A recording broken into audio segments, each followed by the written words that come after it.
morning, everybody. Well, here is our Thursday podcast as we look again at the Word of God. As I noted Tuesday, I want to continue this morning looking at James chapter 1. I think these are verses for our day. It goes without saying. James is talking about when you're facing trouble. We're in trouble that is kind of a once in 100 years sort of thing. And so what do? How do we face it? What's the benefit of it? And I want to read again the passage I've been looking at in James chapter 1. I would encourage you, if you've not yet seen Tuesday, pause this right here, go back and listen to Tuesday, watch that podcast, and then come back and watch this one. It'll make more sense to you if you do, probably. So James chapter 1, beginning in verse 2. Reading from the NIV. I know I started Tuesday reading from the NLT, but I want to read from the NIV today. It says this: "Consider it pure joy, my brothers, whenever you face trials of many kinds, because you know that the testing of your faith develops perseverance. Perseverance must finish its work so that you may be mature and complete, lacking nothing. If any of you lacks wisdom, he should ask God, who gives generously to all without finding fault, and it will be given to him." So here we are, just recapping briefly what we said on Tuesday. Whenever you face trials, whenever, not if, whenever. In this world, you will have trouble, Jesus said. There'll be trials. There'll be things that are difficult. And what makes them difficult is you can't quit them, you can't stop them, you can't get out of them, you can't change them. You just have to go through them. And that is what we're facing right now in our world. There are things that we can't change, we can't get out of. We just have to get through them. And James gives us wisdom for how to face that. Now, many of you have faced trials before. This coronavirus thing may be a big deal for the whole world, but you've faced stuff in your life that's been tough. You've not understood it, perhaps. You wanted out of it, but God used it to grow your faith and grow your character. And you asked God, you prayed, but somehow you just had to get through it. And so when you are in that situation, facing stuff you just have to get through, here's the wisdom that James has for us. Remember this, that the trial is about testing your faith. Testing in our English language would be like going to an assayer's office with a bag of gold that you dug out of the desert, and he tests it to determine the legitimacy, the reality, the authenticity of the gold. Did you dig up real gold, or do you have a bag full of fool's gold? He's testing that. And so what James is saying is these trials, these things that you can't get out of, that you don't like, you don't want, but you can't fix, you can't quit, you just have to go through. These things are designed to test the authenticity, the reality of your faith. It's the testing of your faith. And so he goes on to say that if you will go through the test, that it will demonstrate, you'll discover something, and it will produce something in your life. What will you discover? Well, you'll discover the reality of your faith. To put it another way, there are things about you and about God you will never know until you go through difficult times. You'll never know how genuine your faith is. You'll never know how much you can take and still trust God without going through the test. And so here we are with a test to determine how great your faith in God is. And James says, if you will understand that, you'll discover the joy in the middle of the test. When you discover that indeed your faith is real, you haven't buckled or waffled or tapped out in some way, but you just stuck it out. You dug in and you refused to quit believing God. Even though the test was long and strong, you stuck it out. And I want to use some cycling and exercise metaphors, if you'll forgive my indulgence here. I began to learn some things about God about 15 years ago through the sport of cycling.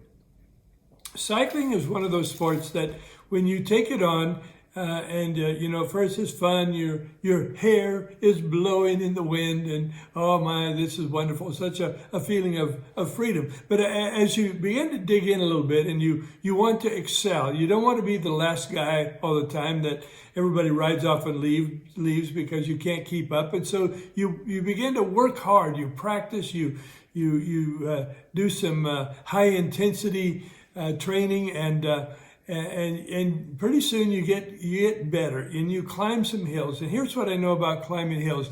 You can look at a hill like climbing Villa Ridge here in Las Vegas, or doing the loop. You look at that and you go, if I do this at the level that I want to, it's going to hurt.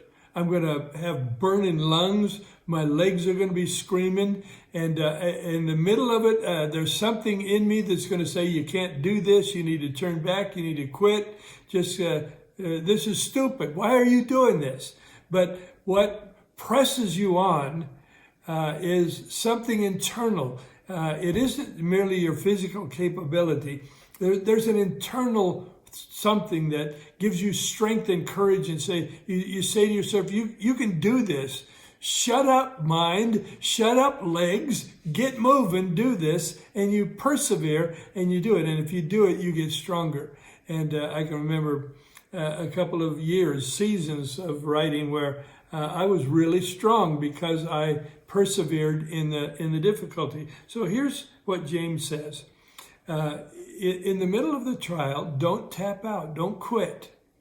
And if you don't quit, the trial, the testing of your faith and the trial you're going through is going to produce something in you called endurance, perseverance, the ability to go through and not quit. Even more, your ability to persevere will grow. It will be strengthened by facing those things that you're facing. And the question might come, why would I want it strengthened? Well, the fact is, you're going to go through stuff. That's the way our world is. In this world, you will have trouble. You're going to go through trouble.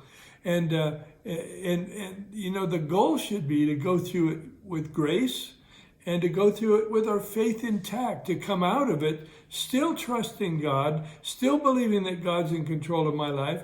I said this after 2014 when I had a heart attack. I was out riding my bike, and people asked me later, how you doing? And I came to this understanding. My life is in God's hands. And I'll tell you something, what a test and a trial helps you discover. Just because you're going through something tough, nothing's changed. My life's still in God's hands. People have said to me, how are you doing with this transition to your son leading the church? Are you feeling sad? Are you feeling left behind? Are you kind of going through a spiritual empty nest syndrome? And I'm saying, look, my life is in God's hands. Nothing has changed. My life is still in God's hands, and I'm going to get through this. I want to get through this. Not like it's a big ordeal to endure. It isn't. It is a joy and a pleasure to watch God as He's transitioning me and Kathy, and He's transitioning our church and John and Anna Marie. It's a joy to watch, to see what God is up to.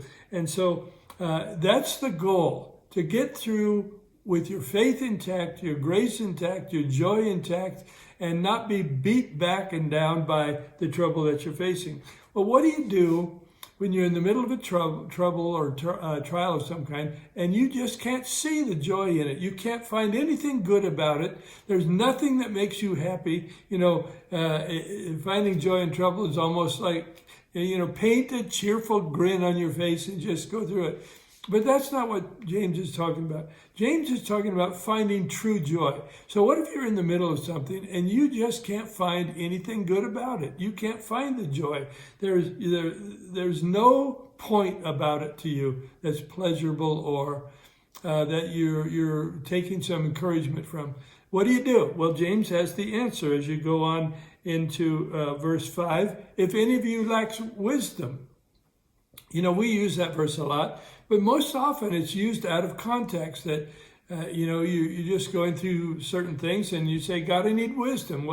But if you look at the context here, you'll discover that asking for wisdom is in the context of going through the trial. And I think James is saying, when you can't find anything good about it, you can't find any joy in it, then you need to go to God and say, God, I need wisdom. I need to see this from your perspective. Will you give me wisdom? And here's the good news. James says, here's a prayer God will always answer. And he'll give it to you in abundance. He will give you perspective so that you're able to see what you're going through from God's perspective and see in it the joy of discovery, that your faith is genuine. You haven't quit. You haven't given up on God. It's been tough. There's been times when you've lost sleep and you've lost energy and you've lost your appetite and you didn't know how you could keep going. But listen, ask God for wisdom. And in that wisdom, he gives you a new perspective on the things that are going on in your life. And when you see things from God's perspective, then you'll be able to do what God asked you to do and what James recommends that you do. Count it all joy. In the middle of the trial, count it joy. Find the joy of discovery and find how the toughness of the day produces strength in you, produces endurance. So what drove me on? Well, in cycling, what drove me on is that I was wearing the uniform of a team. And I didn't want to be the last guy in, the guy saying, oh, well, sorry, guys, I just couldn't make it. I felt like quitting. And so back there a ways, I just got off my bike and sat up beside the road and said, I just need to turn back now. I don't want to be that guy. I want to be the guy that finishes and finishes strong. And the guy that maybe even other guys will look up to. Look, he's an old guy. He can do it. I can do it too, right? So there's something that drives you on. Well, James, if you go down to verse 12, tells us what can drive us on. He says this, blessed is the man who perseveres under trial, because when he has stood the test, when your faith has been proven to be true, when you stood the test, he will receive a crown of life that God has promised to those who love him. Crown of life.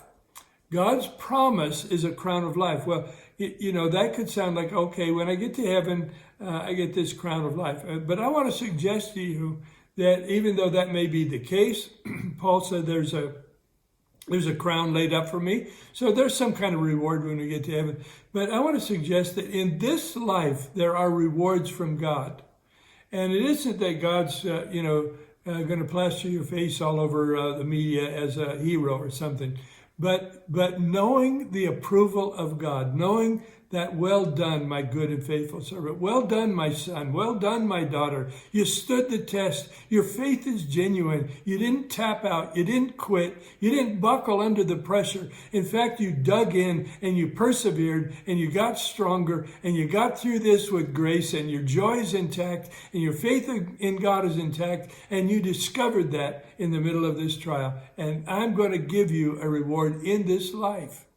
Well, that's a good thing, but can I just suggest to you that the point of pressure that you're experiencing right now, wherever it is and whatever it is that's really moving you to pray, what's causing you to lose sleep at night, what's stressing you out, that point of stress for you is the epicenter of God's working in your life right now. That's where he's trying to produce this good work. And so don't quit. Let faith, here's our verse, let perseverance finish its work.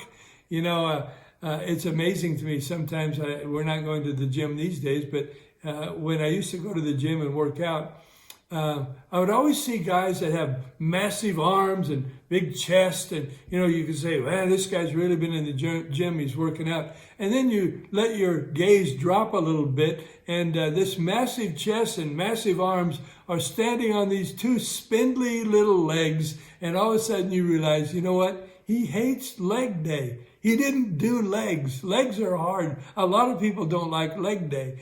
And so he quit.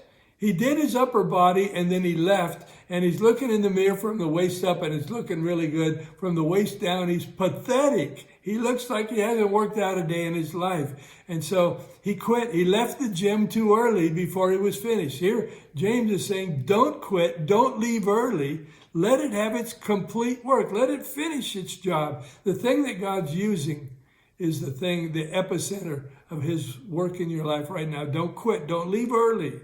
Let it finish its work. If you do that, I promise you, you'll be glad. Because the test does end. The trial does come to an end. And when it does, you can look back with great joy. I didn't quit. I stuck it out. It's finished its work. It's made me more mature and complete. And I'm able to stand the test. Well, God bless you, my friends, today. Let the test have its complete work in your life. Look at the joy of discovering what God is producing in your life. God bless you today.